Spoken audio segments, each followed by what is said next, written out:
আর এই গ্রামের আশেপাশে শুধু সবুজ আর আসলে মা সবসময় সন্তানকে আগে ব্রহ্মপুত্র নদের যে সৌন্দর্যটা রয়েছে সেই সৌন্দর্যটা আপনি খুব সুন্দরভাবে দেখতে পাবেন। হ্যালো ভিউয়ার্স, আসসালামু আলাইকুম। আমি এখন রয়েছে হচ্ছে বাংলাদেশের ময়মনসিংহ বিভাগের ময়মনসিংহ সদর উপজেলার ৩ নং বুড়ুচর ইউনিয়নের মিদ্যাগামে আমি রয়েছি। আর আমি যে জায়গাটিতে রয়েছি এটি হচ্ছে ময়মনসিংহ সদর উপজেলা দিয়ে বয়ে যাওয়া পুরাতন ব্রহ্মপুত্র নদের একটি চরে আমি রয়েছি। এই চরটির নামই হচ্ছে মিদ্যাগাম। এটি অনেক পুরাতন একটি গ্রাম। আমি আজকে আপনাদেরকে এই পরন্ত বিকালে মিদ্যাগামের সৌন্দর্য এবং পরন্ত বিকেলে ব্রহ্মপুত্র নদের যে সৌন্দর্যটা রয়েছে আমি সেই সৌন্দর্যটি আমি আপনাদেরকে দেখাবো। আর আমার পেছনে একটি ব্রিজ দেখতে পাচ্ছেন। এই ব্রহ্মপুত্র নদের উপর দিয়েই আরেকটি ব্রিজ তৈরি করা হচ্ছে। এটি হচ্ছে ব্রহ্মপুত্র নদের উপর দিয়ে তৈরি করা দ্বিতীয় ব্রিজ। মিদ্যাগামটি ব্রহ্মপুত্র নদের পারে গড়ে ওঠা একটি পুরাতন গ্রাম। আর এই গ্রামের আশেপাশে শুধু সবুজ আর সবুজ। আপনি এখানে আসলে সবুজের সমারোহে আপনি মুগ্ধ হয়ে যাবেন। দিগন্ত জোড়া হচ্ছে সবুজের সমারোহ এবং দিগন্ত জোড়া হচ্ছে সবুজের মাঠ। আপনি যেদিকেই তাকাবেন সেদিকে হচ্ছে সবুজ আর সবুজ। আমি আজকে এখন এই মুহূর্তে এখানে এসে আমি মুগ্ধ হয়ে যাচ্ছি, কারণ হচ্ছে এই দিগন্ত জোড়া সবুজের মাঝে আমি নিজেকে হারিয়ে ফেলেছি। আমি একটা অন্য জগতে চলে গেছি।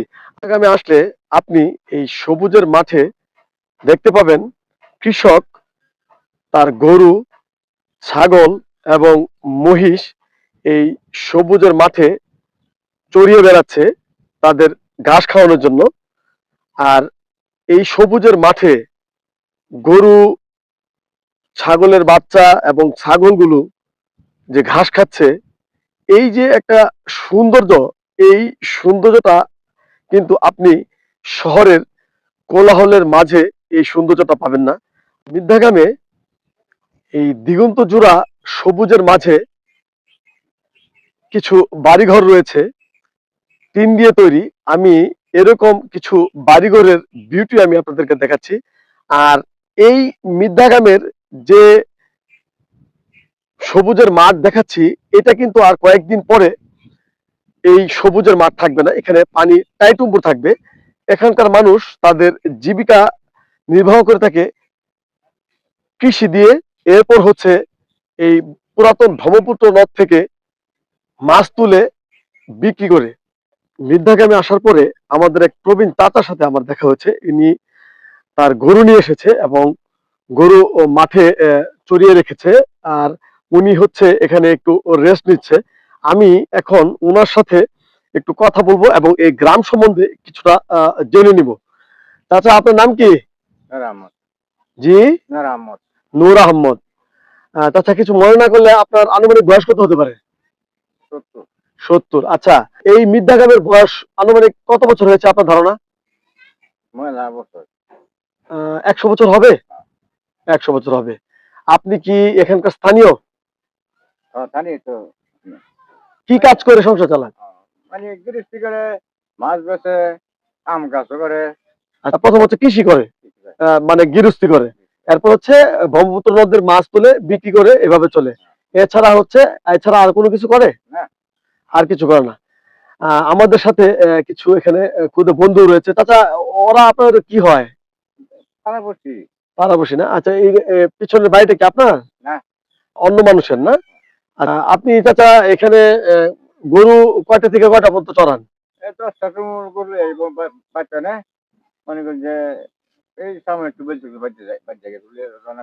বাড়ি কি এখান থেকে আরো দূরে? এখানে তো পানিতে ভরপুর হয়ে যায় না? পানি ভরে যায়, কোনোটা একদম টাইটুম্বুর হয়ে যায়, এখানে আর কোনো বাড়ি ঘরে পানি উঠে যায় না? আর কয়েকদিন পরে উঠবে। ধন্যবাদ চাচা। এখানে আমাদের কিছু ক্ষুদে বন্ধু রয়েছে। এই বন্ধুরা হচ্ছে আমাদের সাথে রয়েছে। তোমাদের নাম কি বাবা? জি, উসাম। তোমার কিসে পড়ো? কিসে পড়ো? পড়াশোনা করো না, কাজকর্ম করো?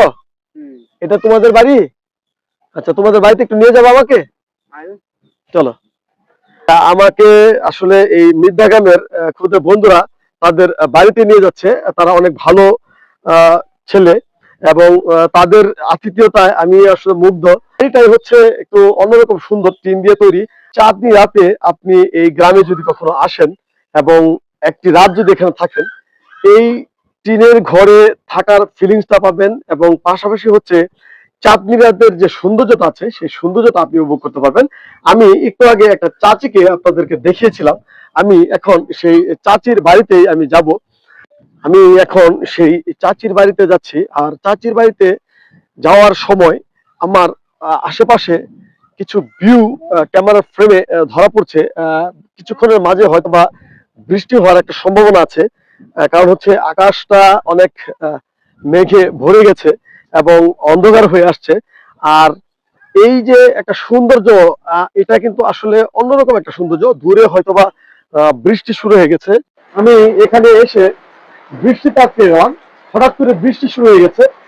আর এই তীরের উপর যে বৃষ্টির শব্দ, আসলে আপনাদেরকে কি বলবো, আমি আসলে মুগ্ধ হয়ে যাচ্ছি। কারণ বৃষ্টির যে একটা গান, সেই গানটি কিন্তু এই যাদের টিনের ঘর আছে এবং টিনের উপর বৃষ্টি পড়ে, তারা কিন্তু এই বৃষ্টির গানটি আপনারা শুনতে পারেন।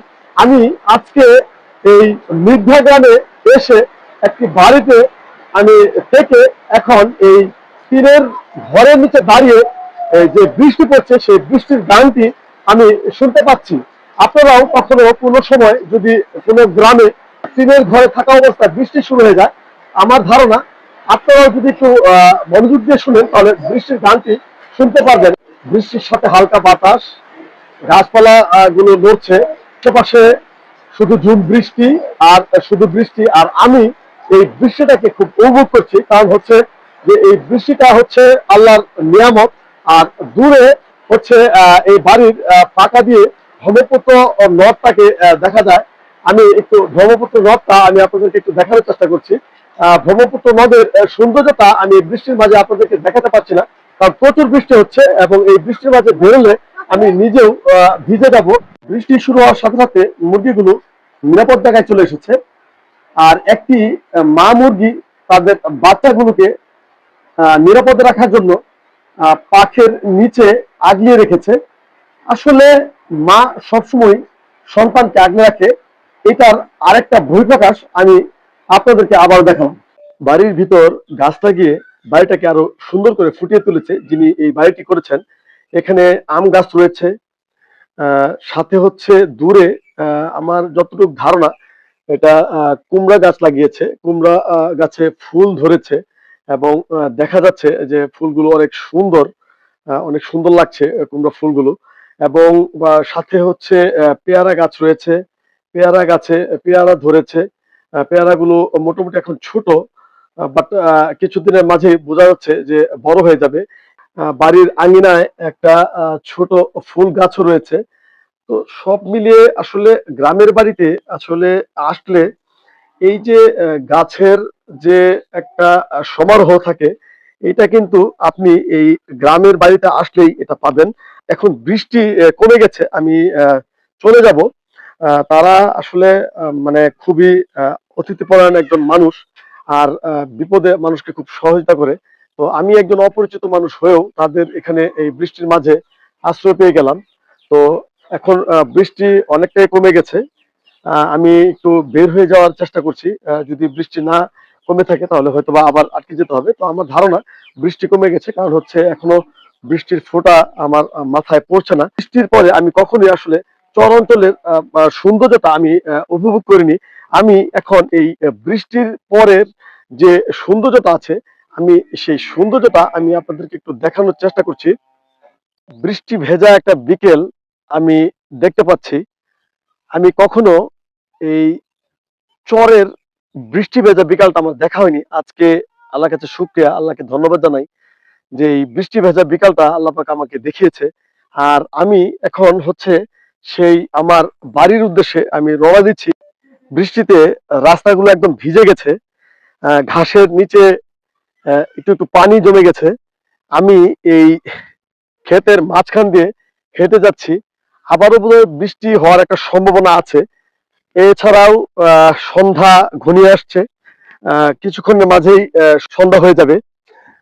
তো সব মিলিয়ে আজকের এই বিকেলটাই আসলে আমার কাছে অন্যরকম লেগেছে, কারণ হচ্ছে এই যে সুন্দর পরিবেশ, এই পরিবেশটা কিন্তু আপনি সচরাচর এই ব্যস্ততময় শহরে এই সময়টা পাবেন না। আর আকাশের যে একটা ভিউ, এটা আসলে আসলে দেখতে গেলে ভাগ্যই লাগে। মাঝে মধ্যে হচ্ছে বাতরের মাঝে পানি। আমি খুব সতর্কভাবে যাওয়ার চেষ্টা করছি, কারণ হচ্ছে যে কিছু কিছু জায়গা পিচ্ছিল হয়েছে। পিছলা খেলেই হচ্ছে আসলে একদম টোটালি শরীরে কাদা মেখে যাবে। তো আমি সেই জন্য খুব নিরাপদে যাওয়ার চেষ্টা করছি। দেখা যাক কতটুকু পর্যন্ত নিরাপদে আমি যেতে পারি। দূরে হচ্ছে একটু আগেও দেখেছিলাম আবারও সেই মহিষটি রয়েছে। মহিষটি এখনো তার কৃষক সেখানেই চড়িয়ে রেখেছে। বৃদ্ধাগ্রামে আসলে আপনি এখান থেকে ব্রহ্মপুত্র নদের যে সৌন্দর্যটা রয়েছে, সেই সৌন্দর্যটা আপনি খুব সুন্দরভাবে দেখতে পাবেন। কারণ এখান থেকে ব্রহ্মপুত্র নদের যে সৌন্দর্যটা আছে, এটা অন্যরকম লাগে। আর আপনি এখানে আসার পরে ব্রহ্মপুত্র নদের সৌন্দর্য, পাশাপাশি হচ্ছে সবুজের একটা সমারোহ, সব মিলিয়ে আপনি আসলে নিজেকে কিছুক্ষণের জন্য হারিয়ে ফেলবেন। আমি আমার গন্তব্যে চলে যাচ্ছি।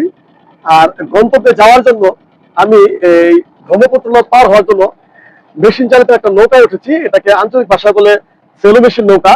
আর যাওয়ার পথে আমি কিছু পাখির উড়ন্ত দৃশ্য দেখাচ্ছি। পাখি উড়ে যাচ্ছে, এই দৃশ্যটা আমি আপনাদেরকে দেখাচ্ছি। আকাশটাও মেঘাচ্ছন্ন, আবার হয়তোবা বৃষ্টি আসার সম্ভাবনা আছে। আকাশে মেঘ জমেছে। আর এখানে আসার পরে আপনি কিন্তু পাখির গানও শুনতে পারবেন। এই যে পাখির একটা গান, এই গানটা কিন্তু আপনি শহরের কোলাহলের মাঝে পাবেন না। আবারও কোনোদিন দেখা হবে কোনো এক অজানা তথ্য নিয়ে আপনাদের সামনে হাজির হবো। আল্লাহ হাফেজ, আসসালাম।